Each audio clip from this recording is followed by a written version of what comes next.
Egunon denoi, eskerrik asko gonbidatu izanagatik. Gaur aurkeztuko dugun lana, UEMarentzat egindakoa da, eta nolabait ere, helburu bat izan dut, da 3 urte hauetan jorratu den gaiaren inguruan, ea Euskal Herri mailan zerbait zehatz edo argi esan ziteken. Hau da, hirigintza eta bilakaera sozio- eta demolinguistikoaren arteko lotura hori esan ziteken, ezta? Edo zerbait argi eman ziteken. Dena dela, honekin hasi aurretik, lanaren lehen ondorioak edo aurkeztu genituenean, UEMako talde teknikoari esan nion aurreneko gauza izan zen, behar bada lan honen beharrik etzegoela, udalen legearen azken erredakzioa ikusi ondoren. Baina, pasillo horietan ez gabiltzanok ere, ez ditugu jakiten gauza horiek, agerian jarri arte, eta beraz, hasieran aipatu den bezala, ezta, Irizarrek aipatu den bezala, nolabait ere, lorpen handi bat izan da lege horretan, irizpide horiek sartuak egotea, aintzat hartuak izatea, eta behar bada gaur azalduko duguna atzera begira da, edo atzera begirakoa azaltzen du, eta aurrera begirakoan zerbait esaten aleginduko banaiz ere asmatzeko dago. Hau da, zer egin hemendik aurrera, ezta? Bestalde batetik, egia da ere, gaindegiari lan hori eskatu bazaio, izan dela ere, aurreko saioari begira, eskatu zitzaigulako aldagai sozioekonomikoen bilakaera, aztertzea udalerri euskaldunetan, eta lan mordo bat egin genuen, gero aipatuko ditugu, online ere badaude, zerbait esan nahian, ezta? Baina, nolabait ere lotura bat ere eraiki beharra bageneukalako. Eta horrek eramaten gaitu ere, azken batean gaindegia nazio garapenerako behategia da, eta horretan guk ez dugu disimulorik, gure helburua nazio garapena da, eta horretarako ekonomia eta gizartea esatean aintzat hartzen dugu herri baten muina edo funtsa den hori guztia, personak, jarduerak, eta batez ere, eta guk behin da berriz azpimarratzen dugun bezala, lurralde behategia ere bagara. Konbentzituta gaudelako, Euskal Herrian herri garapen, nazio garapen bat egon dadin, herri gisa garatu dadin, bere aniztasun osoan, lurralde inteligentzia ezinbesteko elementu bat dela. Eta hori esan da, ondorio batzuk aurreratuko izkizuet, behin-behineko lana ere UEUko web horrian egongo da, datorren astetik aurrera edo, eta izango dugu aukera geroan ere honi buruz mintzatzeko.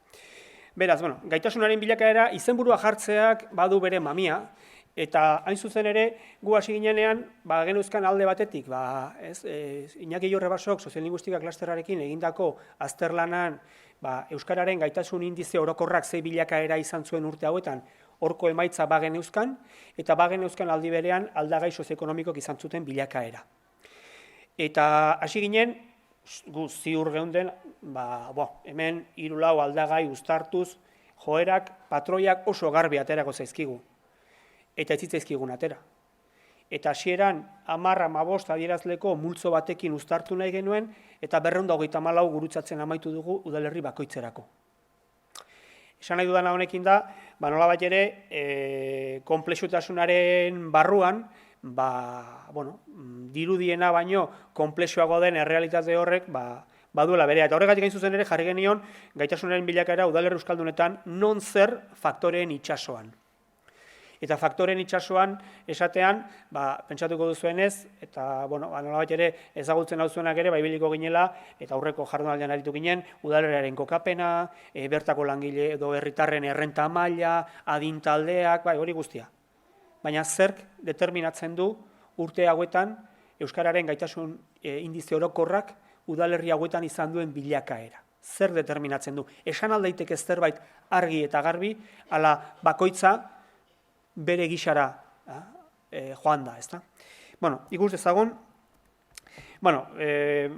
zer gertatu da aipamen txiki batekin, zerk eragindu azaltzen saietuko gara, aurrekari batzukin, aztelanaren xedea, aintzat hartu ditugun aldagaia gainetik aipatuko ditut, esan bezala ez ditut 234 aipatuko, emaitzak eta ezaugarrien kate bat, nolabait ere, korrelazioen itsaso horretan gauza bitxi batzuk ikusiko ditugu, eta azkenik sartuko gara, 7. puntua hemen garrantzitsuena, sartuko gara emaitzak azaltzen faktore nagusia zeintzu diren, 8. sintesi moduan nolabaiteko tipologia bat egingo dugu, eta ondorio eta gogoeta batzukin amaitu.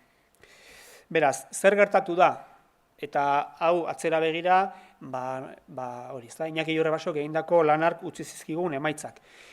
Ez dut esan, eta esan beharrekoa da, aintzat hartu ditugun datuak, Euskadiko Autonomia Erkidegoari dagozkionak direla. Eta oso agerikoa da arrazoia. Adierazle multzo zabalena diferentzia handiz, lurralde eremu horretarako daukagulako. Horrek aukera ematen zigun, nolabait ere, argiago ikusteko bilatzen ari ginen joera horiek, edo argibide horiek.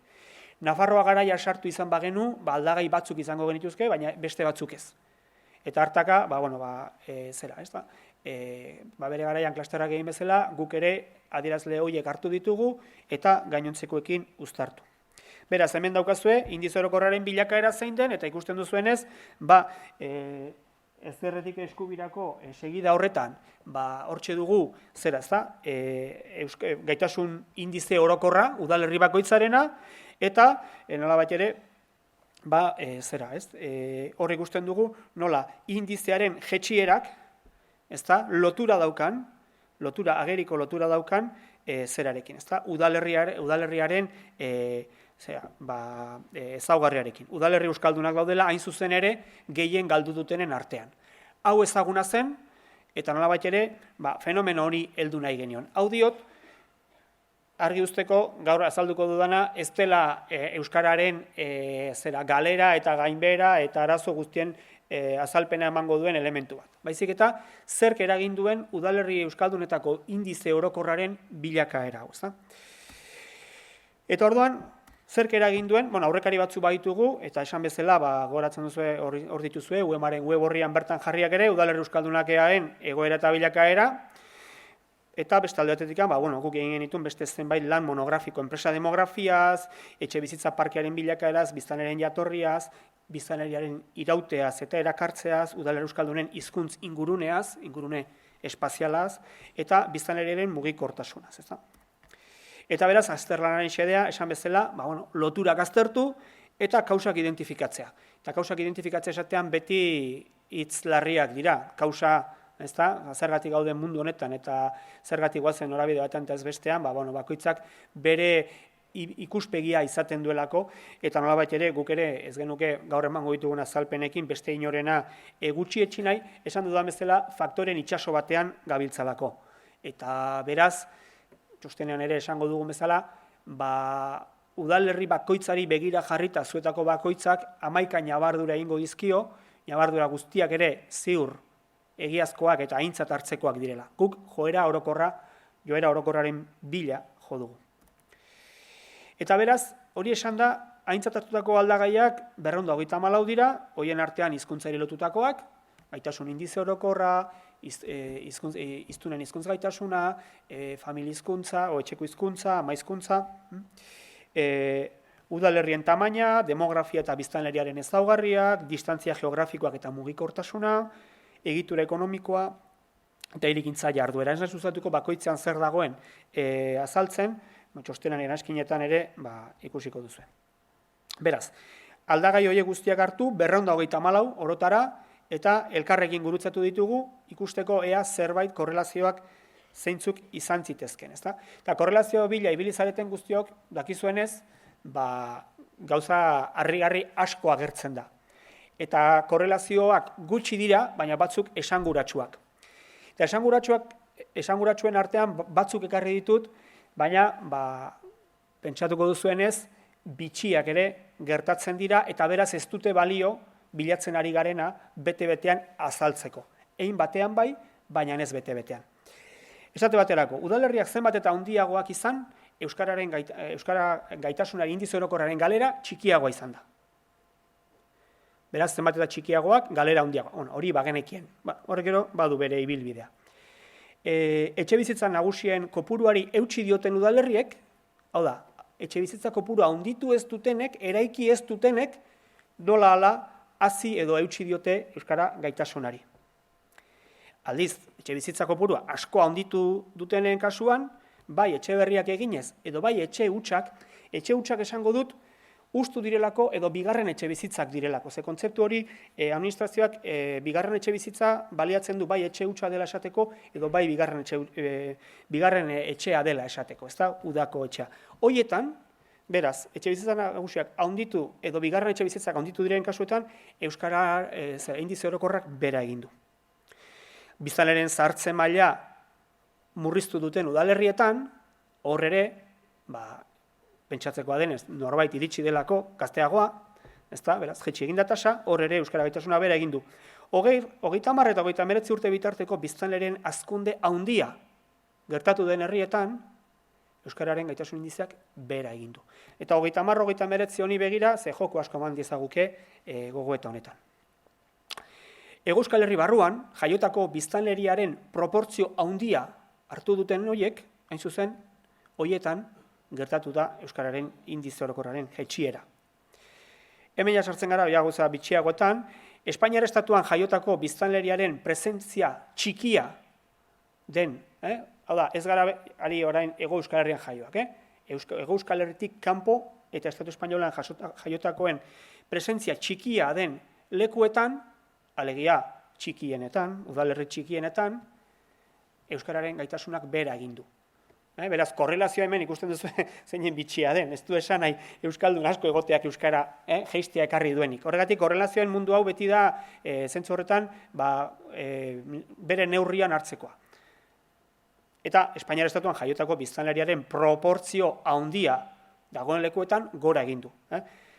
Kontuan hartu, presentziaz ari gara, kopuruaz beraz, eta orain proportzioaz ari gara. Espainiar estatuan jaiotako biztanleriaren proportzio handia duten herrietan, hau nola azaldu da? Nola azaldu? Bueno, Espainiar estatuan jaiotako proportzioa handia dutenak ez dira azken hamarkadan hartu dutelako biztanleria hori. Lehenago hartua dutelako. Beraz, naturalizazio fase bat ere badago. Korrelazioak beti loturak ere ikitzen dituzte, baina atzetik zer dagoen ez digute azaltzen. Zahartze tasa handia duten udalerrietan, alegea, biztanleriari eutsi dioten hoietan, beste modu batera esan da, berriro ere korrelazioen zera honetan, euskararen gaitasunak gora egin du. Orain beste bat interesgarria. Erauzte industriako landunen proportzio handia dagoen lekutan, euskararen indize orokorrak bera egin du, eta aldiz ezagumenduan intensiboak diren sektoretako landunen proportzioa handia den lekuetan, euskararen gaitasun indizea gora egin du. Bereizketa hau oso interesgarria da. Erauzketa oinarrizko aktibitate bada, formazio maila edo titulazio maila apala behar duena, eta hoiek dira hain zuzen ere udalerri txikienak, biztanleriaren aldaketa handirik izan ez dutenak, biztanleria adindua dutenak, eta beraz, oinarrizko jardueretan dabiltzanak. Eta aldiz, ezagumenduan intensiboa direnak, esan dezagun, oroar ordenagailu bat erabiltzearekin lotutako lanpostu horiek dituztenak, hoietan euskararen gaitasun indizea gora egin du. Noski, badakigu banku sukursalak, aseguru etxeak eta aholkularitza enpresak ez daudela udalerri txikienetan. Bakarren batean nola kendu salbu, abatzizketa salbu behar da, ez daudela. Beraz, udalerri handiago ez ari gara. Berriro ere korrelazioak esaten dizkigu gauza, baina ez dizkigu azaltzen. Beraz, baina garrantzitsu hori ere. Eta gero azkeneko biak, hizkuntzari lotuagoak, ezta? Euskarak gero eta presentzia handiagoa, gaitasuna, ama hizkuntza, presentzia berezkoa, ez presentzia azkorra. Berezkoa, orduan eta galera handiagoa, baina hau ere bagenekien, zenbat euskaldunagoa, galera handiagoa, horri lotze zaio. Eta azkena, etxeko erabilera edo ama hizkuntza euskara dutenen proportzioa hazi den lekuetan, mantendu edo hobetu da gaitasun indize orokorra. Hau da, eta behar bada, azken egonek gauza asko esango dizkigu geroari begira. Euskara duten, ama hizkuntza edo etxeko erabilera, euskara erabiltzen dutenen proportzioa hazi den lekuetan, horietan bai, euskaren gaitasunak gora egin du. Garrantzitsua da, ze hain zuzen ere, kontua ez da, zenbat euskaldun zegoen, baizik eta zenbat gehiago izan diren, eta beraz bilakaera demolinguistiko positibo bat, zuetako askoren izerdiaren eraginez, noski, bilakaera positiboa lortu duten hoiek, aldi berean gero ikusiko dugun bezala, etxebizitza politika neurri batean kontrolatu edo mugatu duten hoiek, lortu dute, eta ez dira asko ikusiko dugunez, lortu dute eustea gaitasun indize horri. Beraz, ikusten ari garaia, oinarrizko zerak, ezta? Elementuak. Olakoak egin zitezken ehundaka, gutxi batzuk sartu ditugu, eta esaten dizudan bezala, zera, ezta? Nahiko nahiko, atzetik zer egon daitekeen hipotesi askotarako ematen duen kontua da. Eta beraz, gatozen gure ondorio nagusira. Emaitza, faktore nagusiak, 2. Eta korrelazio guztietan agertzen direnak. Guztietan, etxe bizitza parkea hazi, biztanleria hazi. Bakarren batek esango du, hori bagenekien, o pentsa genezaken hori horrela zela, bai, baina 234 gurutzatu ditugu, eta pentsatzen genuen guk, kontxo, errezil begiratuz, errezilgo distantziak, hiriburuarekiko, parke teknologikoekiko, hau hori beste, ez kokapenak, ez bere biztanleen errenta mailak, ez bere biztanleen formazio mailak, formazio mailan ikusi dugu gauza txiki bat, oro garbi esateko, ez. Eta hemen dago nolabait ere egotekotan etxe bizitza parkea hazi eta biztanleria hazi, esaten dugun horretan, gako nagusia. Horan aipatuko ditugu elementuak, baina kontuan izan, omendik aterako ditugun ondorioak, geroari begira argibide garrantzitsuak emango dizkigutela. Ikus dezagun, etxe bizitza parkearen bilakaera, 2001-2011. Azalpenak ematen hasi aurretik gogoan izango duzue, behar bada, aurreko Luiren aurreko jardunaldian etxe bizitza parkearen hazkundeaz hitz egin genuenean, ematen genuen datu nagusia zela, etxe bizitza parkearen 1991 eta 2001 bitarteko aldi horretan, udalerri euskaldun handienetan gertatu zela etxe bizitza parkearen hazkundea. Eta aldiz 2001 eta 2011 bitartean gertatu zela udalerri txikienetan. Bai, nolabait ere, etxe bizitzaren merkatuak lehenik bete zituela udalerri euskaldun haundizko hoiek, behar bada, seguru, bertako biztanleei zerbitzua emateko, edo bertako biztanleei etxe bizitza eskaintzeko, eta azken hamarkadan udalerri txikienetara jo zuela merkatu horrek. Horri begira jarrita, goiko grafikoan, udalerri euskaldunetan, etxe bizitza parkea, autonomia erkidegoan oroar, 15% hasi zen 2001-2011 bitartean etxe bizitza parkea. Ikusten zuen bezala, hor barrarik ilunenean, ditugu lehen etxe bizitzak edo etxe bizitza nagusiak, eta argienean bigarren etxe bizitzak. Oroar, azkenean, autonomia erkidegoan hasi zen, eta lehen etxe bizitzak bereziki, herritar arruntek erosten dituzten horiek, 15%. Udalerri ez euskaldunak horrela zehatu dugu, hor 14,9 antzera, baina udalerri euskaldunetan bi fenomeno. Bat, are gehiago hazten dira, gero ikusiko dugu oraindik gehiago, 16, eta gainera, bigarren etxe bizitzak deitzen ditugun horiek, proportzioan gutxitu egin dira. Hau da, hutsik zeuden etxeetara ere jendea sartu da bizitzera. Eta beraz, nolabait ere, ikusten dugu hor badagoela presio demografiko bat. Oro har, bigarren etxe bizitzetan jendea bizitzen jartzearena 2001-2011ko fenomeno bada. Hala, esan dut, bizi gara errenta maila altuko lurralde batean, bere biztanleriari nahiko ongi eusten diona, udalerri euskaldunak oro har bizitzeko ere atseginak dira, eta gainera enplegu garai indartsu bat izan da. Eta horrek ekarri du biztanleriari eustea eta eusteaz gain erakartzea. Eta hor ikusten dugu bigarren etxe bizitzak ere gutxitu egin direla. Oro har. Etxe bizitzaren hazkundea ekartzen baldin badugu horrek udalerri euskaldunetan izan duen eragin horretara, ikusiko dugu badela euskara gaitasuna asko galdu duten udalerrietan, bigarren etxe bizitzak 43% hazi dira, batzuk hutsak, eta beste batzuk atsedenerako, aisialdirako, eta gainera 23% hazi dira lehen etxe bizitzak.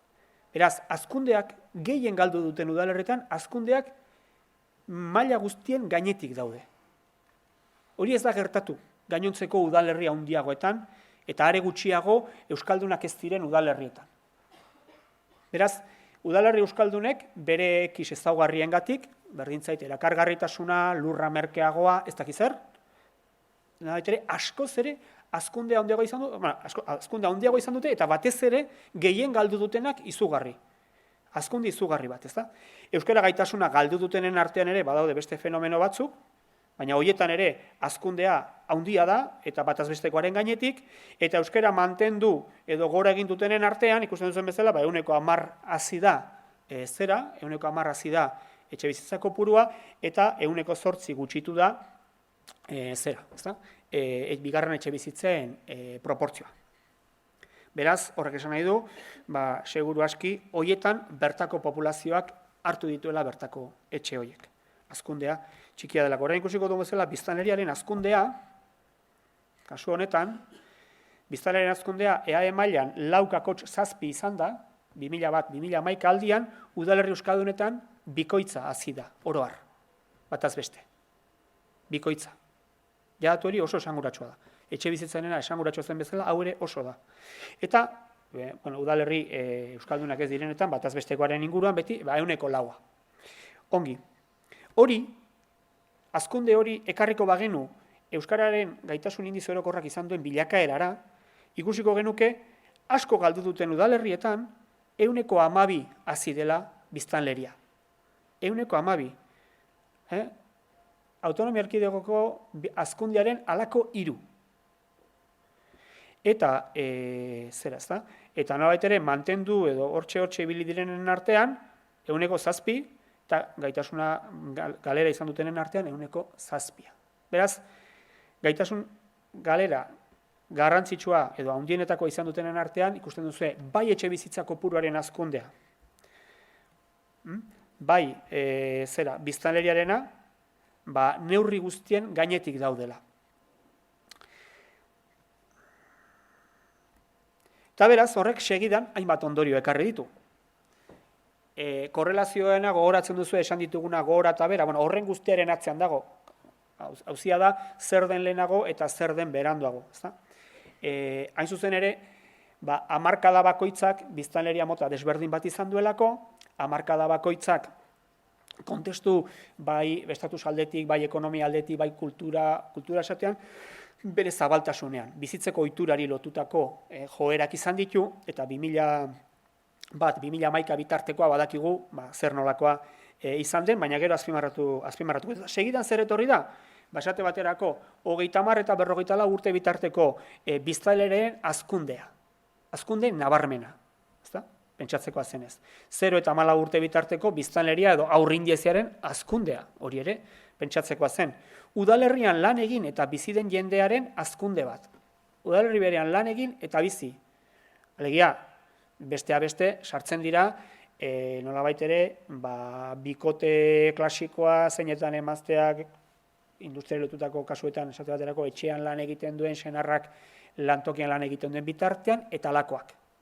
Beraz, ezaugarri garrantzitsu bat, gogoratzen baldin baduzue, aurreko Luiko jardunaldian mugikortasuna hitz egiten genuenean, aipatzen bai genuen zenbatean hasi zen lan mugikortasuna udalerri euskaldunetan. Bertako biztanleen lan mugikortasuna. Eta azkena, lanaren errenta. Errentak badakizue osatzen dira jatorri desberdineko diruekin, eta hain zuzen ere, biztanleria gaztea etorri den aldetik, lanaren errenta, alegia langile jendea hein handi batean, lanaren errentak ere hazi egin dira. Eta horrek ere, adierazten digu, zenolako ezaugarriak dituen, etorri den, hartu dituzuen herritar horiek, ezta? Eta zer gutxitu da, pentsatzekoa zen, zahartze tasa, biztan denez, formazio maila txikiko herritarren indizea, hori ere, pentsatzekoa denez, belaunaldi berri bat, eta historian inoiz izan dugun belaunaldirik formatuena iritsi denean ere, hori ere gutxitu da, eta noski, ondorioz, 10 hizkuntza euskara duten herritarren indizea ere bai. Segidan datoz, ez dago misteriorik, espero izatekoa da, katean halakoak etortzea. Baina, esan bezala, garrantzitsua da aipamen hori. Etxe bizitzak eta biztanleria mugikortasunak eragiten ditu gero beste hainbat. Eta horietako bat, batez ere, 30 eta 44, 30 eta 39 artean esatea zehatzago litzateke, baina batez ere 30-44 urte bitarteko biztanle multzo berri baten etorrera. Alegia, linguistikoki eta sozialki oso aktiboak direnak. Gero hitz egingo dugu, horri buruz. Beraz honek, emaitza bat uzten digu. Emaitza nagusia guk bi faktore gurutzatuz, alegia etxe bizitza kopuruaren bilakaerak eta biztanleriaren bilakaerak, A, B, alako eredu bat sortu dugu, A+, A-, alegia etxe bizitza gora ala bera, ala berdin, B, biztanleria gora berdin edo bera, eta ondorioa, izan daitekeela C plus, minus edo berdin. Eta horrek 6 tipo uzten dizkigu, eta tipo guztietan, orain banaka ikusiko ditugu, tipo guztietan, hizkuntza gaitasuna indize orokorraren jaitsiera bat gertatu da. Esate baterako, gero banaka ikusiko dugu zein den mapa zera bakoitzarena, baina ondorioetako bada, adibidez, etxebizitza gora eta biztanleria galdu dutenen kasuan 2 udalerri daude. Eta guztietan, bietan, beherakada bat gertatu da. Etxebizitzak gora egin eta biztanleria gora egin duen 80 kasutan, hain zuzen ere, 76an, eta hau da esanguratsuena, 76an bera egin du eta 4 bakarrik egin du gora. Gero ikusiko dugu, agian hor, xeretu daiteke hori pixka gehiago. Etxebizitza gora eta biztanleria mantendu, ondorioa bera. Etxebizitza mantendu eta biztanleria galdu, oroar 7tik 6tan jaitsiera. Etxebizitza mantendu eta biztanleria gora, hemen ere berdin. 14tik 13tan jaitsiera eta batean, nolabaiteko indizea hobetze bat. Eta etxebizitza mantendu eta biztanleria mantendu dutenen artean, hemen ere emaitza 15tik 11 galdu dute indizea, bere egin dute, eta 4 eutsi egin diote. Edo hobetu egin dute. Beraz, ikusten duzu bezala, hemen 125 udalerri daude, hori esatea aztu zait, eta hor, Ziortza Bolibar alde horretatik ez dugu sartu, ez dagolako datu reporterik, aurreko hamarkadetakoa. Orduan, ikusten duzen bezala, etxebizitza eta biztanleriaren arteko korrelazio horretan tipo desberdinak daude eta patroi desberdinak jarraitu dituzte. Eta nolabait ere, kasu guztietan, zer da komuna, hain zuzen ere, biztanle egituraren eraldaketa, ageriko eraldaketa bat. Eta guztietan, salbuespenak salbu, ekuazioaren arrisku maila deitu digu, ekuazio hori, etxebizitza parkeari lotutako, etxebizitza biztanle lotutako ekuazio hori, arrisku maila altukoa izan da. Ikusi zagun pixkat mapak, kasu honetan, esate baterako, etxebizitzak gora eta biztanleria galdu, eta nolabait ere, euskararen indizea hobetu dutenen artean, ez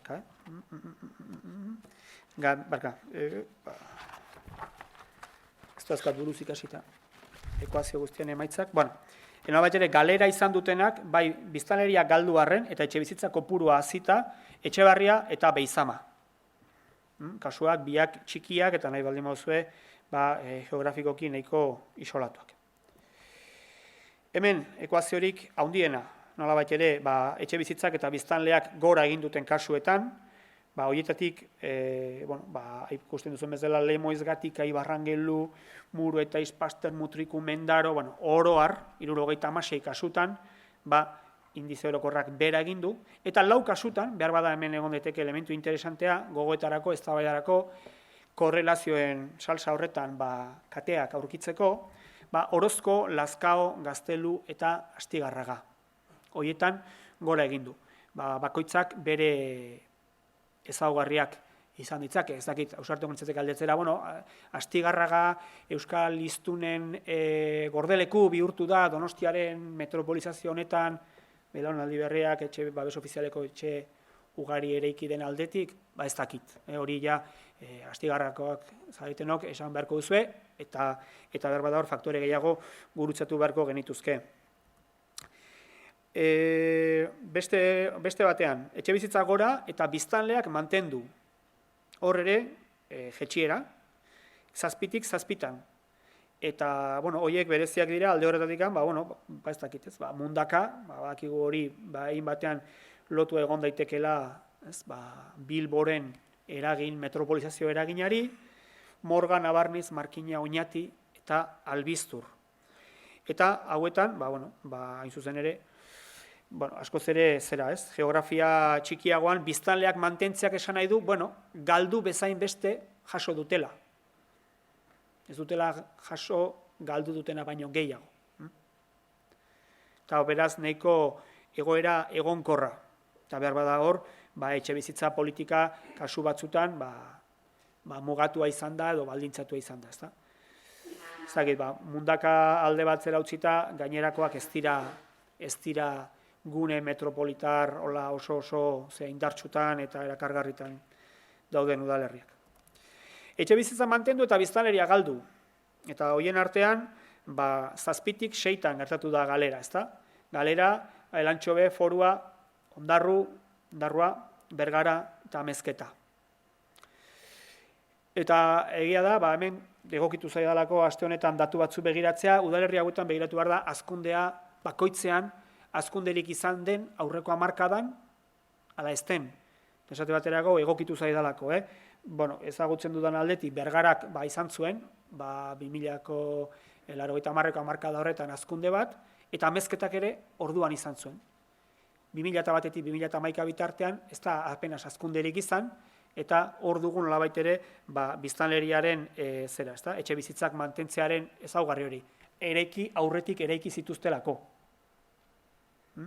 Eta beraz, seguru aski hartu zuten biztanleria etzen derrigor izan beharrik beste espektro sozial edo soziolinguistiko batetik etorria.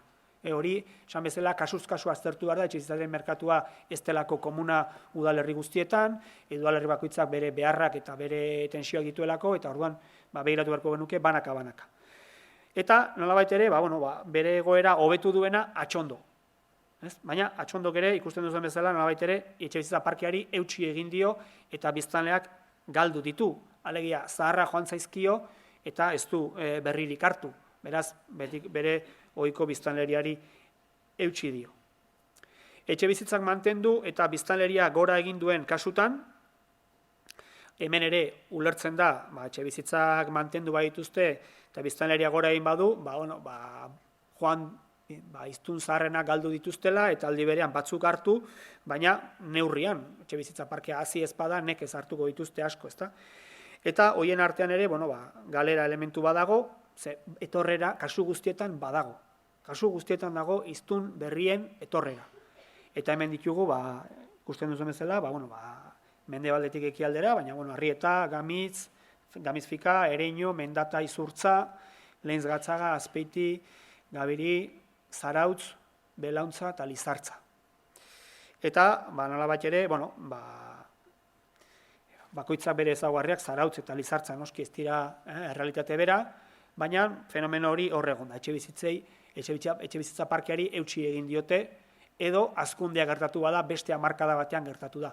Eta gero ikusiko, aipatuko dugu bezala, beste hamarkada batean gertatu bada, beste tipologia bateko jendearekin gertatu da.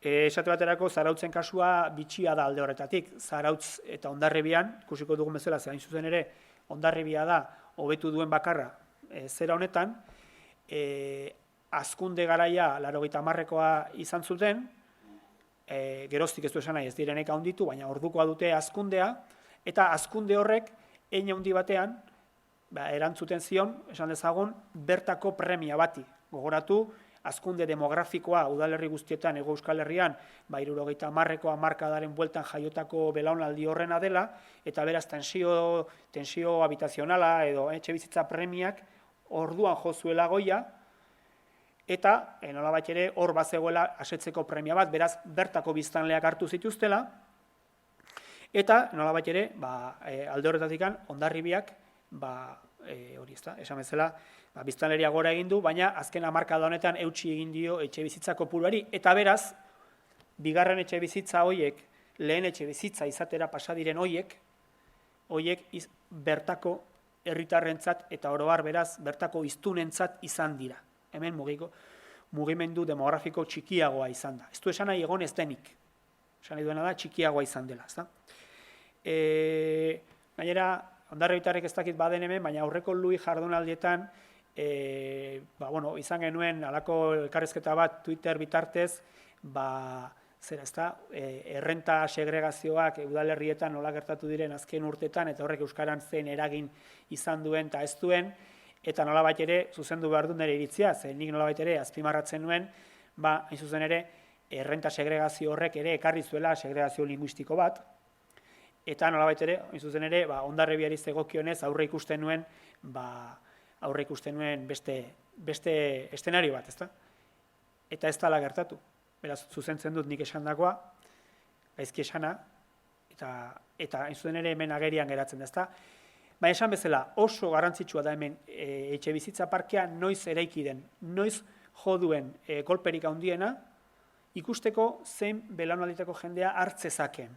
Eta erabatekoa da diferentzia, 1991 eta 2001 bitartean, eta 2001 eta 2011 bitartean.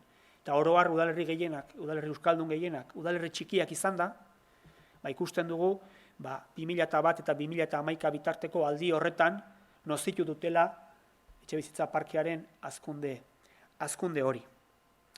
Eta azkenik, etxe bizitza mantendu eta biztanleriari eutsi diotenak 4 udalerri daude, hauetan ondorioz ama hizkuntza euskara, etxeko hizkuntza euskara, hori guztia horri txukun eutsi diote, eta beraz emaitza positiboa da.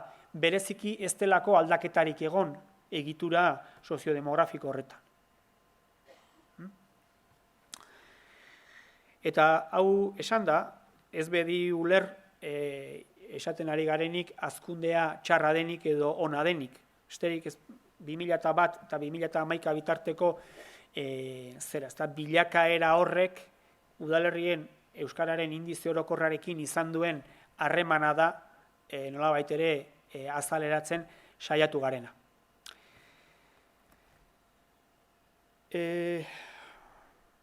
Eta gau, zaintzu daude dita, hain zuzen ere, Sukarri eta Elorrio, Zizurkil eta Tolosa.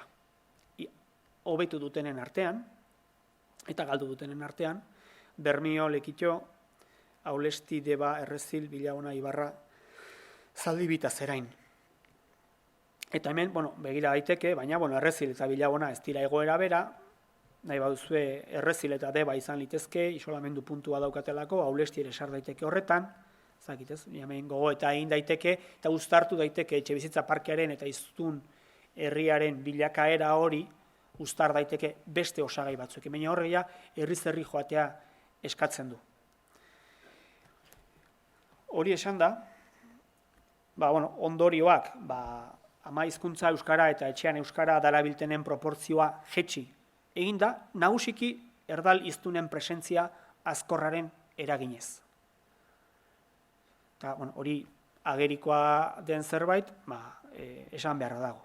Dena den ez dago aldagai bakar bat, eta goratzen duzuen Martin Ugaldek idatzi zuen liburu hura hizkuntza gatazka Euskal Herrian, berak aipatzen zuen nolabait ere, industrializazio prozesua eta beste hizkuntza komunitateetako biztanleriaren erakartzen masiboa izan zela Euskararen gainberaren, izan zirela Euskararen gainberaren gakoak, Espainiako transizioaren hasierako urte haietan. Beraz, eraldaketa teknologikoa eta demografikoa. Eta gure aldi honetan berriz hirigintza eta barne migrazioak izan dira Euskararen gainberaren gako eraberrituak. Esaldia jokua ematen du, eta nolabait ere, horrela utziko dut, esan daiteke beste modu batera ere, indize orokorraren indize orokorraren jaitsieraren gakoak eta alakoak, eta ongi leudeke, ez ulertu hortik intentzio bat dagoenik, nolabait ere, demonizatzeko prozesu hauek, baina egia da, esan bezala, 70ko hamarkadan industria eta beste lurralde batzutako herritarren etorrera horrek baldintzatu zuen bezala, oraingo honetan bertako herritarrek eta bertako hirigintza politikek, erabakiek baldintzatu dutela. Jatorriz, Hego Euskal Herriko beste udalerritakoak diren 30-34 urte bitarteko herritarren hazkundea dago aldaketaren muinean. Hau da, udalerri euskaldunetara etorri diren hoiek eskualdekoak dira, gazteak dira. 30-39, 30-44, 44koan kasuan intentsitate txikiagoan, baina 39 arte agerian. Eskualdekoak dira, hau da, mugikortasun hori bizileku baten bila da. ez da, eta agian udalerri batzutan esan ziteke, baina 2001-2011 bitartean habitazionala da. Bizitzeko leku baten bila, hobeagoa, edo aukera bakarra zegoelako, edo merkeagoa zirelako, edo egokiagoak, edo udalerri euskaldun sano bat zelako. Hainbat aldagai egon litezke. Baina, esan bezala, aurreko hamarkadan euskaren aldaketaren patroia izan ziren ezaugarri hoien ondoan, orain, beste hauek ditugula, eta hauei erreparatu behar diegula. Beraz, 6 patroi, 6 arrisku maila handia beti. Baina, desberdintasunak ere agerian daude, eta oso lotuan gainera kasu honetan etxebizitza parkearekin egin den politikari. 7 udalerri eremu euskalduneko gaitasun indizetara iritsiko dira hurrengo urtetan. Eta 7 zera,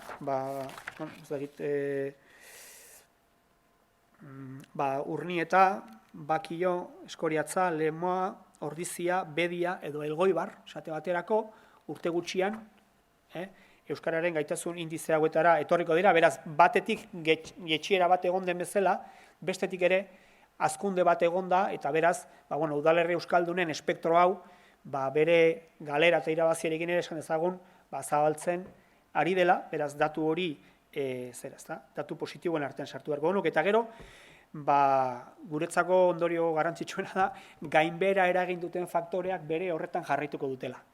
Hau da, etxebizitza eraikuntza datuak, azken urtetakoak jarraitu dute, neurri batean udalerri euskaldunetan azkorrak izaten, bitxia badirudi ere etxebizitza eta burbuila inmobiliario finanzieroaren erdian eta bar, jarraitu dute behintzat hainbat etxe eraiki dira, beraz espero izatekoa da, oraindik ere mugikortasun demografiko horretan, harrera gehiago izango direla udalerri euskaldunetan, eta horrek nolabaiteko eragin bat izango duela bertako euskararen indize orokorrean eta eguneroko euskararen errealitate sozial horretan.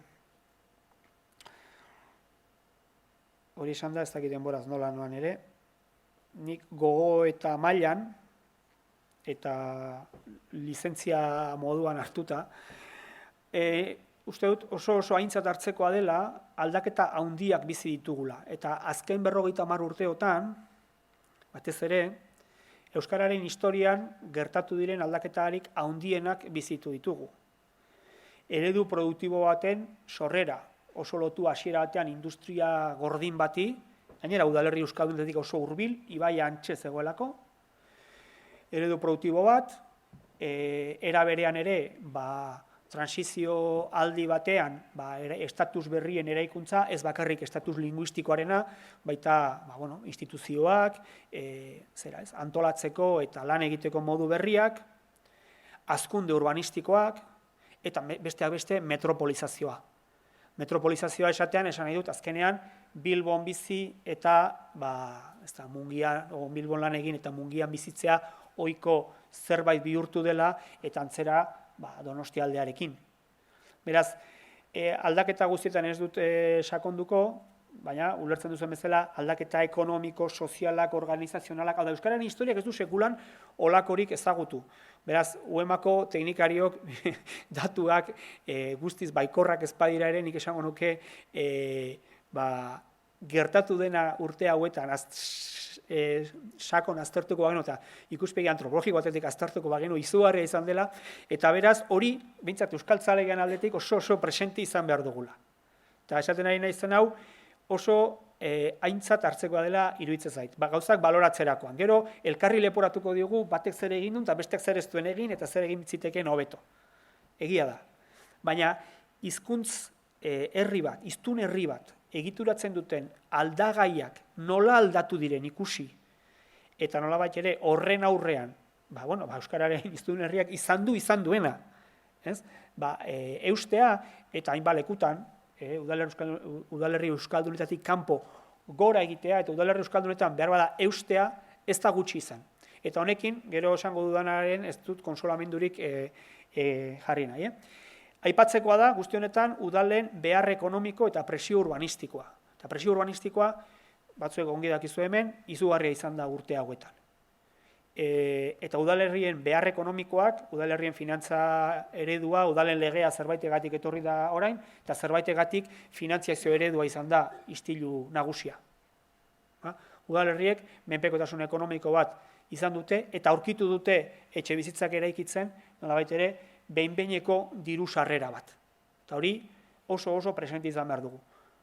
Ez da, ez inor kritikatzeko eta ez inor goresteko. Baina aipatzen genituen aldaketa guzti horien erdian, bat presio urbanistikoa da. Eta horren aurrean ere, erantzun behar izan du lurgune euskaldunak. Botere egituraren aldaketa. Esango nuke, garrantzitsua ez dela galera kuantitatiboa, zenbat jaitsi den euskararen indize orokorra. Uste, kualitatiboa dela, eta kualitatiboa denez, nolabait ere, berezko euskal hiztun komunitateak, ahula dela olako aldaketen aurrean. Ahula dela, hain zuzen ere, etortzen zaizkionean 5, 10, 30 hiztun euskararekiko bihotzean sentimentu positiboa dituztenak, baina bestelako praxiak, gaizki sentitu gabe. Eta berbada sentitu beharrik izan gabe. Botere kontua da. Boterea, nolabait ere, euskarak izan duena, eta berbada ere izango duena, ezta? Orduan, hemen elementu bat gehitu behar zaio euskararen diskursoari alde horretatik, eta ez da berria, ezta? Gero, euskal hiztunen konvergentzia. Hau, nolabait ere, hemen transizioaren seme alabak izan dira prozesu honetan protagonista. Gutako asko. Eta horrek esan nahi du, nolabait ere, euskara jakin, baina udalerri euskaldunera jun, eta erderaz mintzatzeko errestasuna edo joera izan duten hoiek, ez direla, ez dakit, Birminghamen jaioak. Eta hemen jaioak direla, hemen eziak direla, gure artean haziak direla, eta orduan nolabait ere hor, hiztunen alde batetik konvergentzia bat, euskal hiztunena, udalerri euskaldunetako euskal hiztunen konvergentzia bat egonda, eta divergentzia edo jarrera divergente bat egonda, hain zuzen ere, udalerri euskaldunetara joan eta euskara egunerokoan bertako hiztun edo hizkuntza ohiturak jarraitu ez dituzten horien artean. Edo jarraitzeko presiorik izan ez dutenak, ez naiz ari orain inori esaten zer egin bertzun eta zer etzuen egin behar, baizik eta hori gertatu da. Eta beraz honek nolabait ere hiztunen ez bakarrik nolabait ere jarrera, portaerarekiko arreta ere ekarri beharko liguke bereziki udalerri euskaldunetan, ezta? Eta euskal hiztunak oso konvergenteak izan gara. Oso konvergenteak, bereziki ez dut aipatu, ia euskaldun alfabetatua gabeak dira horietako asko. Hau da, euskaraz mintzatzeko gai direnak, baina ez dutenak trakets mintzatzen direnak. Hau da, euskaraz nola edo ala moldatzeko gai direnak eta udalerri euskaldun bat aukera izan dutenak ere bere sare sozial horretan euskaraz moldatzeko, belaunaldi hori izan da, eta ezaugarri soziolinguistiko hori ekarri dute. Hoien artean gertatu da hori. Beraz, ez dira izan euskararik etzekitenak. Horregatik diot, nolabait ere hemen euskararena botere kontu bat ere badela. Galdera, zein da eredua? Eta argi dago, pixka bat, hiztun masa kritikoa nahikoa izan duten udalerriek, edo bere eredua gorde duten udalerrek, eredu lurralde eredua, hirigintza ereduari gorde duten ereduek, eutsi diotela ondoen. Hau da, jendean joan etorria ez dago eragozterik, ez dago gelditzerik, ez dago mugatzerik. Baina egia da, ondoen eutsi dioten horiek, hiztun masa kritikoa izan duten herriak izan direla. Masa kritikoak esan nahi du, gutxieneko biztanle kopurua behar dela, gutxieneko enplegu eta jarduera sare bat behar dela. Ezagumenduan intensiboak ziren lanbideak aipatzen dituenean, horretara jo nahi nuen. Une honetan, erabateko eragina dauka, udalerri batean, jarduera ekonomiko jakin batzuk izateak, praxi linguistiko batzuk edo besteak eragiteko. Horrek ez du esan euskara ez dakienak aldatuko duen bere jokabidea. Baina behar bada euskara trakes moldatzen denak errezago joko du, bere ondoan baldin baditu profesional euskaldun horiek hiriburura jo ordez, ezta. Orduan, zein da eredua, argi dago, eta hau ez da telekontu berria, masa kritikoarena bete-betean daukagula aurrean. Aldaketa jarraituko du, hazkundeak jarraitzen duelako, eta belaunaldi ordezkapenak ere bai. Eta hemen dago nolabait ere gogoeta elementu bat. Gauzak aldatu diren aldatu dira etxebizitza parkeari dagokionez. Gogoetak ez du izan behar zer gertatu den, baizik eta zer dator orain. Etxebizitzak eraikitzen ari dira, ez du luze joko. Ez du luze joko, badakigulako olatu demografikoa pasa dela. Eta etxea erosteko zegoen belaunaldi jendetsuenak etxea aldez edo moldez eskuratu duela, zoritxarreko egoera batzuk alde batera utzita. Orduan, nolabait ere hor ez da hazkunde berririk egongo, baina etorri den hiztun belaunaldi herri hori udalerri horretan adinean aurrera joango da, eta baldintzatuko ditu herri horretako harremanak. Eta izango ditu hizkuntz portaera batzuk, kasu batzutan hobeak eta beste batzutan ez zain abegikorrak euskararekin. Orduan, hor espero behar dugu hurrengo hamarkadetan gertatuko direla aldaketa gehiago, aurreikusi beharko genuke zeintzu diren, eta beraz zein helburu jarri edo zer egin, ezta? Bueno, estatus legalaz ez naiz mintzatuko, hori Paulen eskutan uzten dut, euskararen estatus legala hobetzearen aldarria, eta nik esango nuke abian diren aldaketei begiratu behar zaiola haur eta gazten belaunaldian, alegia etorri diren hoien seme-alaben belaunaldian euskararen erabilera soziala nagusitzea. Badakigulako etxeko euskara ama hizkuntzan jarraituko duela askoren kasuan euskarak ez izaten, hori ez aldatuko. Eta etxeko euskara, etxeko hizkuntza ohiturak ere ez dira aldatuko. Aldatzekotan zer aldatuko da belaunaldi hoietan? Aldatuko da kaleko erabilera nagusitzea ere etxetik euskara ez dakarten hoien artean. Eta hemen badago hamarkaden arteko diferentzia bat. Udalerri askotan, etorkinak hartu zituzten udalerrietan, 2010-2001 arteko aldi horretan naturalizazio prozesuaren eragina agerikoa da.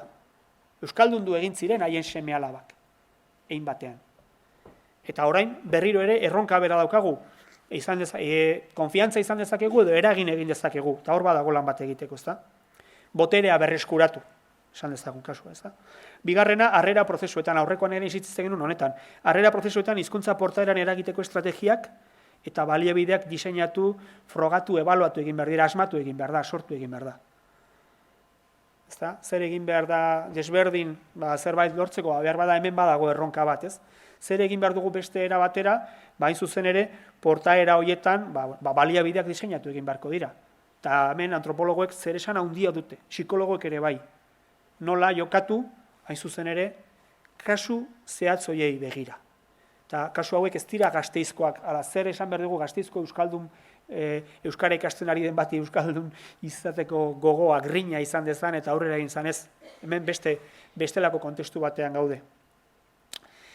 Eta etor daitezken aldaketen aurrean ere eragin linguistikoaren ebaluazioa egin, hori zalantzari gabe eta udalen legeak ere jaso duena, eta neurri zuzentzaileak aplikatu. Neurri zuzentzaile hori zeintzuk izango diren, beste batzuen ardura izango da, baina aplikatu beharko da zerbait bereziki egindakoaren ondoren. Hala, neurri zuzentzaileak ez daitezela izan soilik hemendik aurrera eraikiko diren espazioetarako, izan daitezela ere, egon dadila harrera baikor bat aurreko urtetan inpaktu handia jaso duten udalerrietarako eta haietarako ere neurri zuzentzaile batzuk ez irigintza mailakoak, ez nezari ezer eraitsi behar deni, baizik eta zuzentzaileak, hain zuzen ere, hizkuntz ohitura norabide baikorrago batean jartzeko. Guzti honetan, ez dut lehen ere aipatu, baina hemen ez dago euskararen kontrako inor, Osea, prozesu honetan gu gaude. Gero badakigu teknologia aldatu dela, eta hasieran berriketan eginean esatek genuen bezala, euskaldun hiztunaren referentzia mundu aldatu da, bai, hori guztia aldatu da. Baina bere auzokoarekiko harreman horretan, hori bertan eraikitzen da, ezta? Orduan, nolabait ere hor, badago zer egina. Harrera prozesuetarako metodologia eta baliabideak indartu behar dira, nola egiten da harrera? Nola egiten da harrera? Eta gauza bera, errezil batean harrera izan daitekeela urtean persona bat bi, edo oihartzun batean, askoz ere mugikortasuna handiagoa dagoen, ezta? Hori pentsatu beharra dago, arautu beharra dago, finkatu beharra dago, ezta? Eta azkena, euskarazko praxis sozioekonomikoa eta euskal hiztunen masa kritikoa gorpuzteko egitasmoak abian jarri. Aurrekoan goratzen bauzue aipatzen genuen, udalerri euskaldune bazutela ezaugarri oso kritiko bat. Eta zen, bertan zeuden aktibitate ekonomikoak nekazaritzari lotutakoak edo lehen sektoreari arrantzari kasu batzuetan lotutakoak bazutela zalantza handiko etorkizun bat, eta gero industriari lotutakoetan maila teknologiko apala edo ertaina zuten enpresak zeudela, baina ertaina zutenak ere ez ziren bertako jabegoko enpresak. Orain, hori ez da, ArcelorMittalek erabakitzen duenean, ara eramango dut, ona etorriko naiz, antzeko egoerak dituzte. Eta orduan nola bat ere hemen badago ere, eginkizun garrantzitsu bat, aipatzen denean ekonomia endogenoaren sorrera, hau da, udalerrian bertan bizi eta lan egiteko balio duten enplegu eta aktibitate ekonomiko horiek, euskaraz egituratutako aktibitate ekonomikoak, bere biziko eginkizuna izango dute. Eta beraz, hizkuntza, ekonomia lotuz, hizkuntza kultura bakarrik dela esaten dutenen kontra eginez amaitu dut. Hizkuntza herria da, herria ekonomia gizartea lurraldea da, eta hortik begiratu behar zaio. Eta ez dakit, azalpenak, denboraz ez dakit nolan ere, galderak.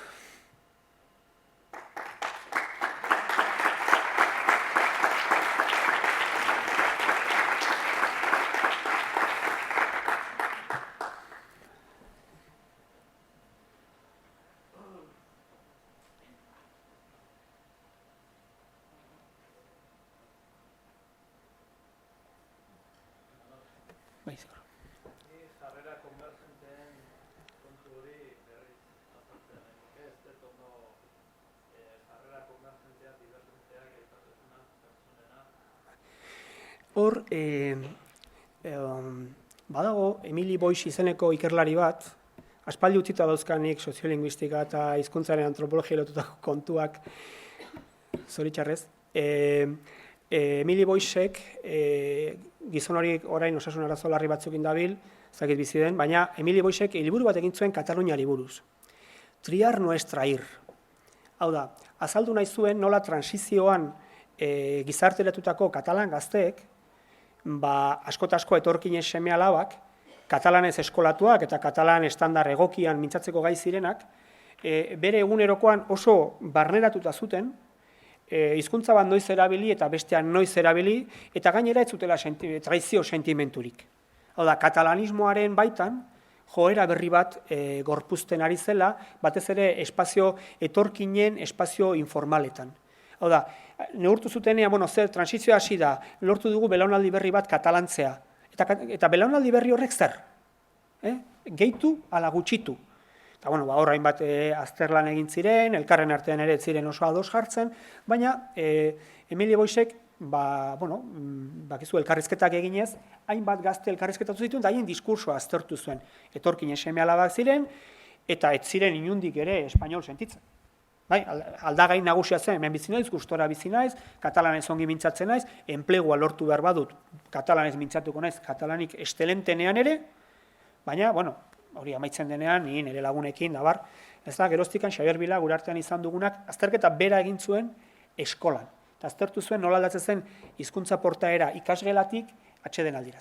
Emili Boixen zera horretan, eta geroztikan horren bueltan, hiztun katalanen konvergentziaz eta divergentziaz asko hitz egin zen. Hau da, zen neurritan hiztun batek jakinda besteak badakiela bere hizkuntza, hori izan daitekela udalerri euskaldunetara bizitzera joandakoen eta bertakoen arteko egoera, eutsi behar dion euskaraz mintzatzeari. Jakinda dakiela, erne, beste gauza bada ez jakitea. Edo are gehiago beste kontinente batetik etorria izan eta atutik ez ulertzea. Jakinda, zein neurritan konvergentea izan behar du berarekin, eta bere hizkuntz, esan ezagun joerarekin bat egin behar du, ala, eten egin behar dut, esan behar du ez, euskaraz badakigu, eta guazen euskararen zera, ez da, horri buruz asko mintzatzen ari da azken aldian, baina jarrera konvergente eta divergenteen kontu horretan funtsian hori dago atzean, ezta? Eta egia da, hori horrek koste handia izan dezakela,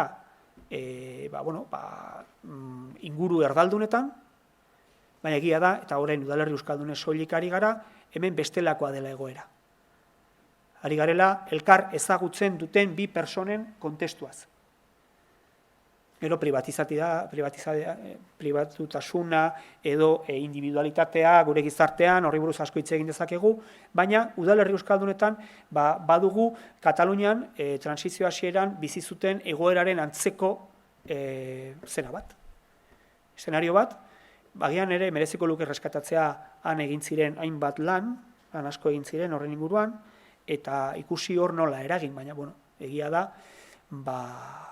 konvergentzia eta divergentziaren zera horretan, konvergentenak euskal hiztun saiatuak direla.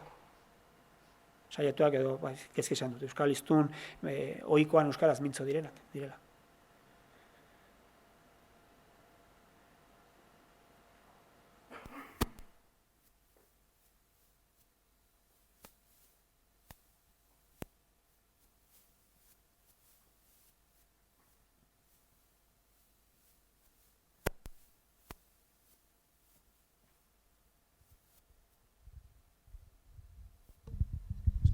Imanol,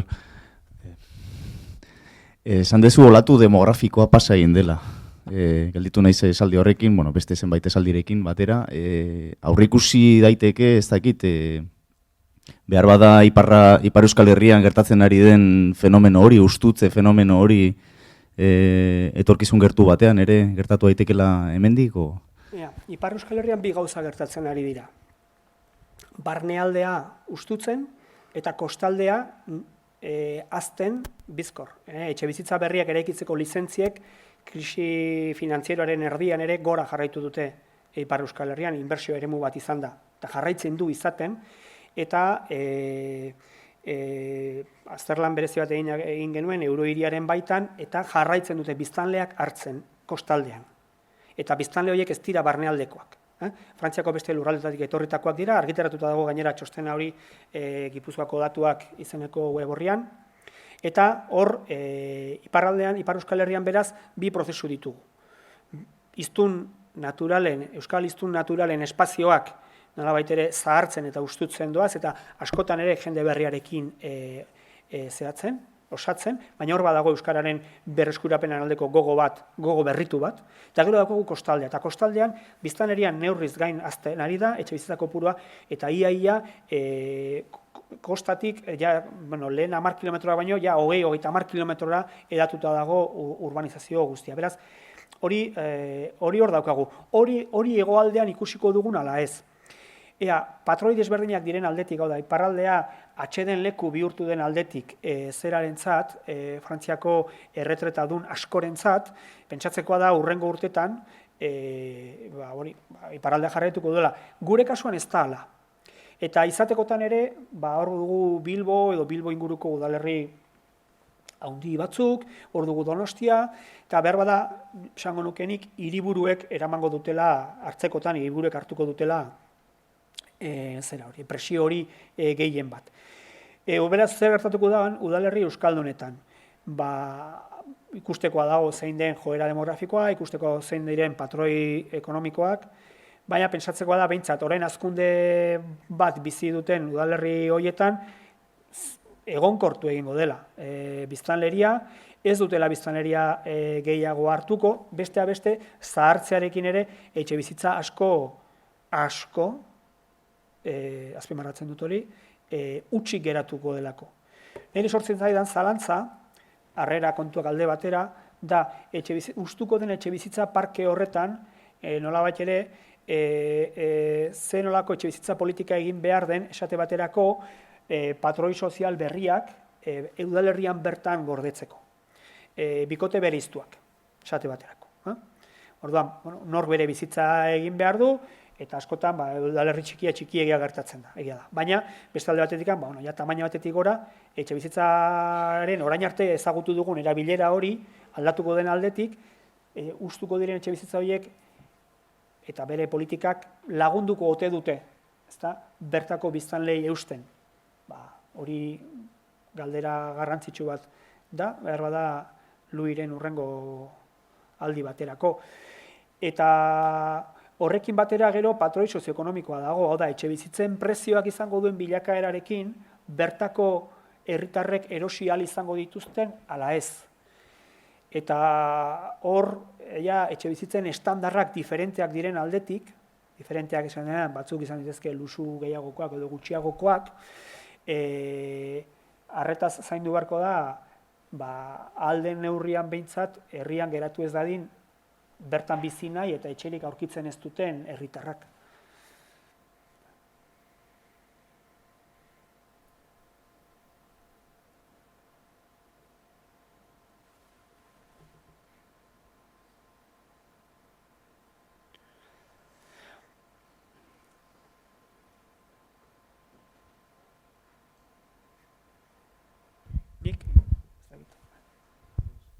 Ez, esatera joan, ideia bat azpimarratuko nuke, badakigula behintzat 234 adierazle gurutzatu ondoren, korrelazioak oso mugatuak direla.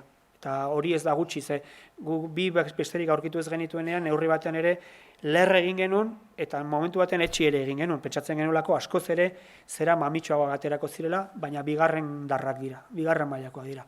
Bi dira, eta jakitea behintzat, errenta mailak, hartu duzun biztanleen errenta mailak ez duela halako eraginik, edo beste gauza batzuk jakiteak, esate baterako distantzia geografikoak, kokapen geoestrategikoak, ikuspegi ekonomiko, sozial eta administratibo batetik eta ez dutela hainbeste, gauza asko esaten dizkigu, zuentzat ere bai. Behar bada, azaleratu denaren garrantzia da ekarri dudana, jardunaldiak hori eskatzen zuelako, baina egia da, zerk ez duen eragin, edo eragin erlatiboa zerk izan duen jakitea ere ez dela gutxi. Eta alde horretatik esaten nuena, hemen ez da euskararen kontra dagoen belaunaldi bat. Ez da hori. Eta horrek ere argibide, zerbait aldatu da, eta hori ez da gutxi. Baina, esan behar da, frankismoak lortu ez zuena, lortu da urte hauetan. Eta beraz, hizkuntz patroiak, jokabideari lotutako patroiak, erabateko eragina izan dute. Azpimarratzen du transizioan, hasi eta ezitako belaunaldi baten portaera linguistikoak, kasu honetan, portaera linguistiko konvergenteak, eragin du halako egoera agerikoa. Esaten ari garelako, 100-tik 80 luzeko inzidentzia daukala.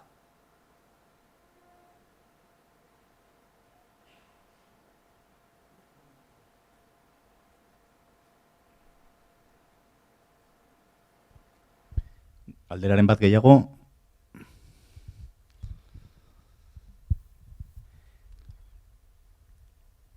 Bestela... Nik, behar bada, iruzkin bat egitekotan, hirigintzaren ikuspegi kreatibo batetik jokatuko bagenu, egia da, aukera interesante batzuk ere baditugula orain, eta planifikazioari lotutakoak dira. Non metatuko dira, elkartuko dira, euskaraz eraginkorrenak diren profesionalak, sortzaileak, enpresak. Hor ere badago aukera bat, nolabait, hirigintzarekin jokatuz, joera berriak eragiteko. Eta hor, hausnartu beharko genuke, bereziki, adibidez eman dezagun, Donostiaren metropolizazio honen erdian, badagoen aukerarik, Tolosak esate baterako, nahiko emaitza onak ematen ditu.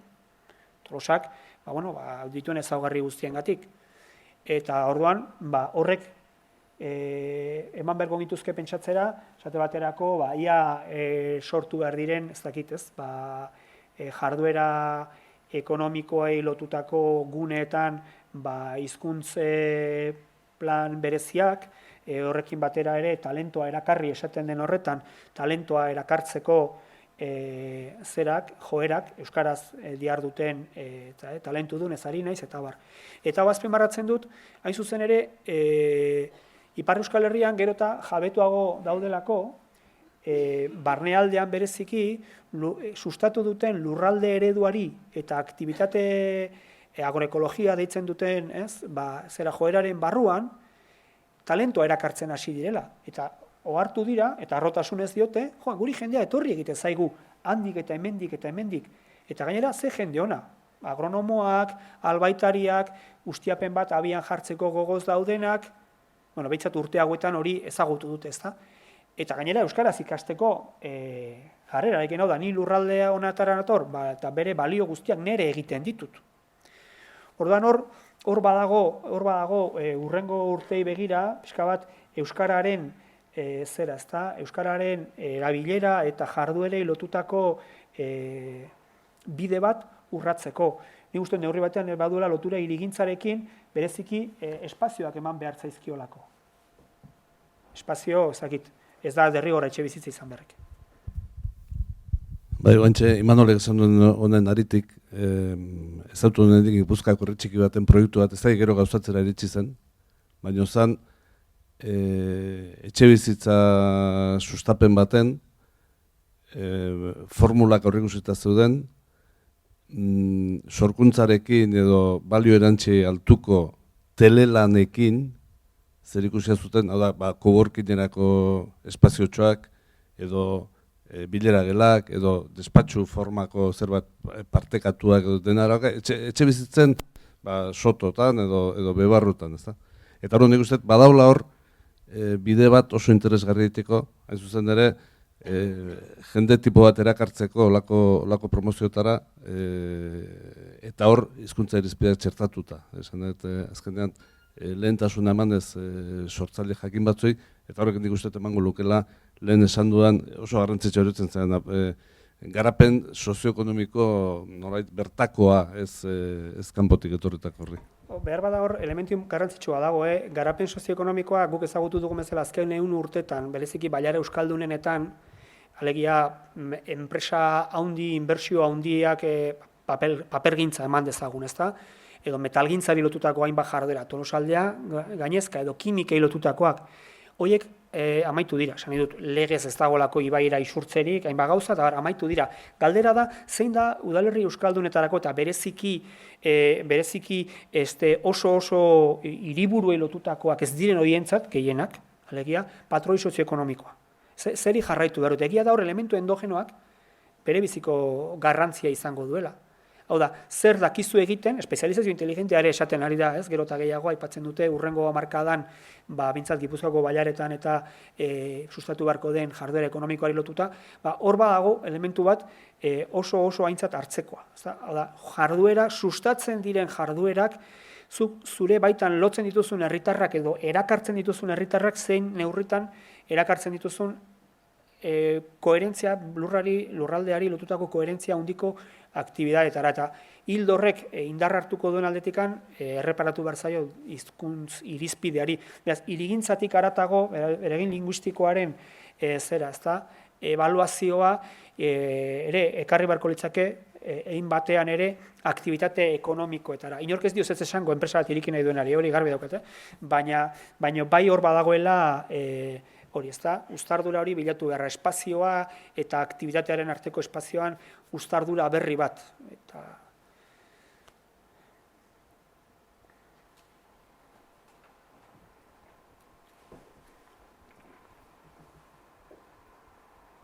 Bueno, eskerrik asko Imanol, gero izango zaitugu mahai inguruan eta beraz galderaren bate gehiago ere egiteko parada izango dugu.